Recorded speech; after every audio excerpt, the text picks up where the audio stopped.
Alberto, you're currently in town for the third of 7 regional summits on nutrition security. This one focused on the Northeast following USDA's first National Nutrition Security and Healthcare Summit on October 25th of last year. Can you provide us with an overview and the connection between the White House conference and the regional summit's goals?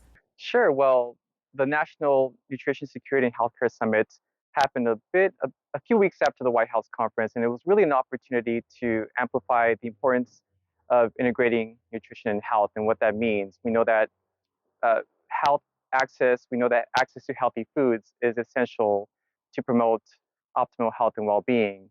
And what we did at the National Summit was really celebrate the success of the healthcare sector and how they are uplifting the importance of nutrition assistance programs, identifying opportunities for the healthcare sector to promote our programs, and really look to see how else we can work together to achieve the goals of the White House conference. Can you share what exactly you saw at Boston Medical Center and community servings in Jamaica Plain? How is what's happening there related to the summit?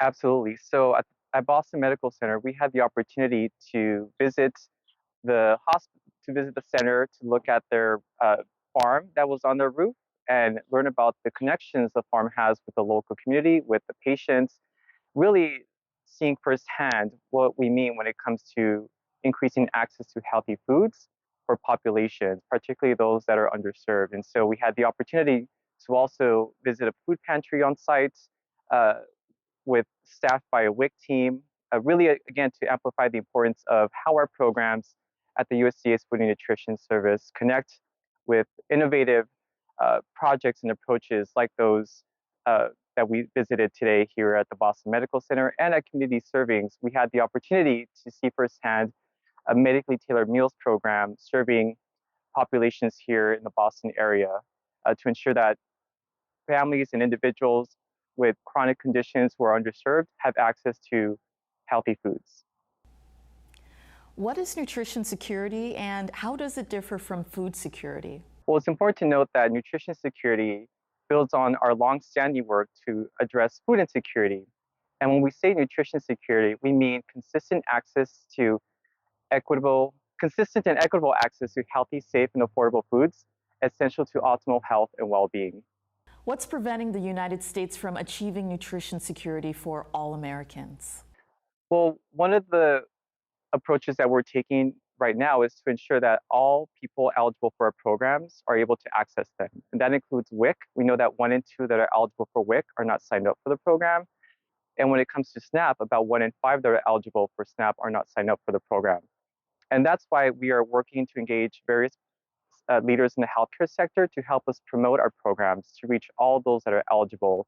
We know that research has shown that programs like WIC, for example, have been found to reduce healthcare costs, reduce food insecurity, and improve health outcomes. So this is a win-win situation for everybody.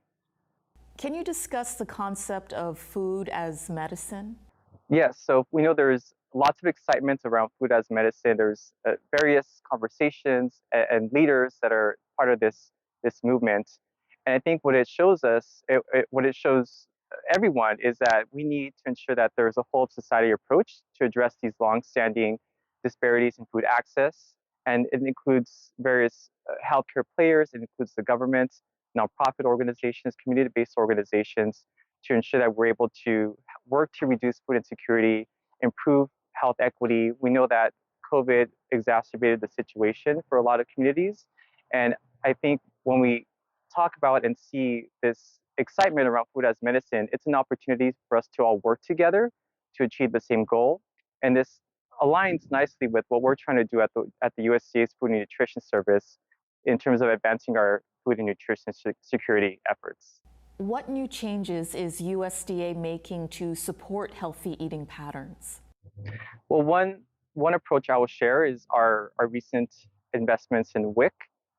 WIC is an important public health nutrition program that reaches millions of people, millions of women, infants, and children across the country. But about 1 in 2 that are eligible for the program are not signed up. And so what we've done is really invested in community-based outreach initiatives, leveraging trusted messengers to get the word out about WIC in communities that are eligible but are not aware about the program. And similarly, we're within our food and nutrition security efforts, we're looking to engage various players in the healthcare sector to promote our programs, to get more people signed up for our programs. We are working to across different sectors. We are working to with hospital systems, really to be able to promote and raise awareness about the impact of our programs to ensure that all those that are eligible for it can access it. And as we've seen and heard, there's research that shows how these programs, our nutrition assistance programs, are critical to advance health equity across the country. What are your hopes for this week as you continue to interact with other leaders in the food nutrition field? Well, my hope is that more individuals, more organizations, more healthcare sector leaders are aware about our suite of nutrition assistance programs that reach millions across the country and what role they can play to help promote our programs. But also thinking about ways we can collaborate with one another and what are some unlikely partnerships that can really take this work and drive it even further. And again, the White House Conference on Hungry Nutrition and Health really amplified the importance of cross-sector engagement, but also that we need a whole society approach to achieve these goals. We need the private sector, the nonprofit, the government to be involved. And my hope again is that we have more partners out there that are aware about our programs, and this inspires more collaboration and opportunities to work together to advance the goals of the White House Conference, but also to advance food and nutrition security. Finally, for viewers who want to learn more about nutrition security or USDA's work, where can they go? They can visit our website at usda.gov.